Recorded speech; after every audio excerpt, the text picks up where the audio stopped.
मैं हूं अभिषेक कुमार। आज दिनांक 17 अप्रैल 2026 दिन शुक्रवार, बैसाख माह के कृष्ण पक्ष की अमावस्या तिथि है और विक्रम संवत 2082 है। आइए शुरू करते हैं आज की ताजा तरीन खबरें।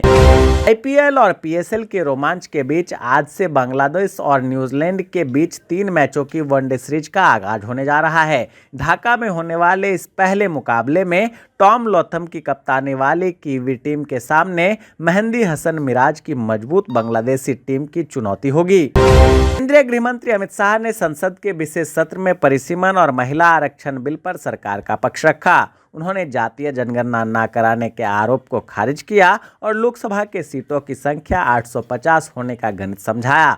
शाह ने बताया कि परिसीमन के बाद दक्षिण भारत की लोकसभा सीटें बढ़ेंगी। संसद के विशेष सत्र में महिला आरक्षण और परिसीमन बिल पर चर्चा के दौरान कांग्रेस नेता एवं सांसद प्रियंका गांधी वाड्रा ने जोरदार भाषण दिया। उन्होंने कहा कि आज की बहस वास्तव में महिला आरक्षण पर नहीं बल्कि राजनीतिक चालाकी पर है। नेपाल सरकार ने भारत से 100 रुपए से अधिक की खरीदारी पर भंसार शुल्क अनिवार्य कर दिया है, जिसका लक्ष्य घरेलू उत्पादों को बढ़ावा देना है। यह नियम सीमावर्ती क्षेत्रों के छोटे व्यापारी और दैनिक खरीदारों को सीधे प्रभावित करेगा, जो सस्ते भारतीय बाजारों पर निर्भर हैं।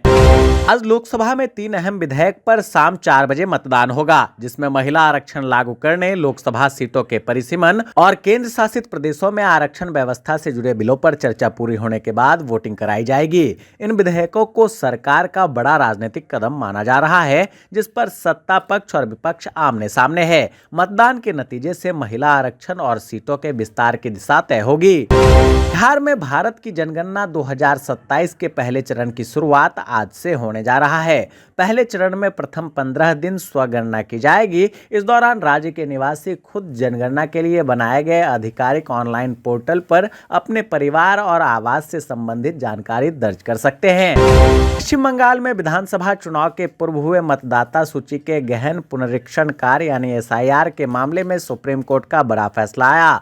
सुप्रीम कोर्ट ने आदेश दिया कि यदि ट्रिब्यूनल नाम जोड़ने या हटाने का अंतिम आदेश मतदान से 2 दिन पहले देता है तो उसका वोटिंग पर असर होगा। मतलब कि मतदान के 2 दिन पहले ट्रिब्यूनल किसी वोटर का नाम जोड़ती है तो वो वोटिंग कर सकते हैं। राज्यसभा के उपसभापति पद के लिए आज चुनाव होगा, जहां सत्तारूढ़ राजग द्वारा हरिवंश को इस महत्वपूर्ण पद पर फिर से निर्वाचित करने का प्रयास किया जा रहा है। हरिवंश जी का कार्यकाल 9 अप्रैल को समाप्त होने के बाद राज्यसभा के उपसभापति का पद रिक्त हो गया था। बिहार पंचायत चुनाव 2026 को लेकर आरक्षण रोस्टर की तस्वीर अब साफ होने लगी है।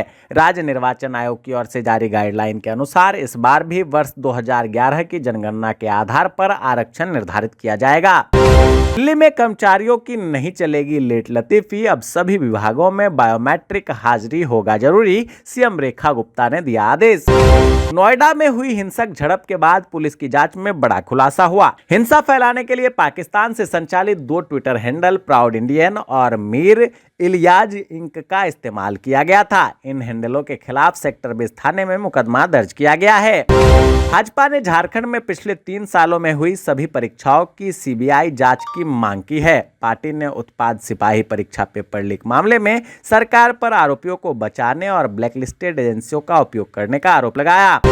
रक्षा मंत्री राजनाथ सिंह ने बंगाल के सीएम ममता बनर्जी पर तीखा हमला बोला। उन्होंने कहा कि ममता ने बंगाल में औद्योगिकीकरण को बिल्कुल खत्म कर दिया, साथ ही भ्रष्टाचार को बढ़ावा भी दिया है। कर्मचारी चयन आयोग की ओर से सिलेक्शन फेज 14 के 3000 पदों पर भर्ती के लिए ऑफिशियल नोटिफिकेशन जारी कर दिया गया है। उम्मीदवार ऑफिशियल वेबसाइट ssc.gov.in पर 5 मई तक आवेदन कर सकते हैं। माफिया अशरफ की प्रयागराज के देवघाट स्थित कुर्क जमीन पर भूमाफिया ने अवैध प्लॉटिंग की। राजस्व टीम की जांच में यह खुलासा हुआ, जिसके बाद अवैध निर्माण को ध्वस्त कर दिया गया है। चुनाव आयोग ने बंगाल विधानसभा चुनाव में मतदान प्रक्रिया को प्रभावित करने की कोशिशों पर सख्त रुख अपनाया है, जिसके तहत वोटरों को डराने या वेबकैम से छेड़छाड़ की शिकायत पर रीपोलिंग का आदेश दिया गया है।